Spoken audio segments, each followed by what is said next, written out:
সামনে তো দুর্গাপুজো, তার মধ্যে আবার বর্ষাকাল, তাই জন্য চুলের যত্ন তো নিতে হবে। আমি তো নেওয়া শুরু করে দিয়েছি, তোমরাও শুরু করো। তাই ভাবলাম তোমাদের সঙ্গে একটা হেয়ার অয়েল আর একটা হেয়ার শ্যাম্পু শেয়ার করি। হেয়ার অয়েলের জন্য লাগছে 1 টিস্পুন মেথি, 1 টিস্পুন কালো জিরে আর 1 টিস্পুন যে কোনো নারকেল তেল। এইভাবে একটা গরম জলের পাত্রের মধ্যে এইভাবে একটা বাটিতে সমস্ত মিশ্রণটাকে বসিয়ে দেবে। বসিয়ে দেওয়ার পর এটাকে ভালো করে গরম করার পরে দেখবে একটা কালার ছাড়ছে, তুলে নেবে।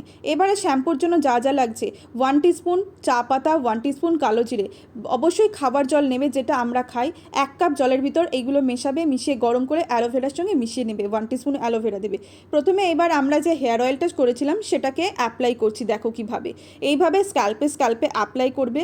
করার পর 2 হাতে করে নিয়ে সারা চুলের মধ্যে ভালো করে ম্যাসাজ করবে, করে 1 ঘন্টার জন্য রেস্টে দেবে। 1 ঘন্টা হয়ে যাওয়ার পর যে কোনো শ্যাম্পু ওই মিশ্রণটাতে মিশিয়ে ওয়াশ করে নেবে। দেন ওয়াশ করার পর দেখবে চুলটা না ইনস্ট্যান্ট একটা কালো আর সিল্কি হয়ে গিয়েছে। আমি তো অ্যাপ্লাই করা শুরু করে দিয়েছি, তোমরাও করো। চলো আজকে টাটা।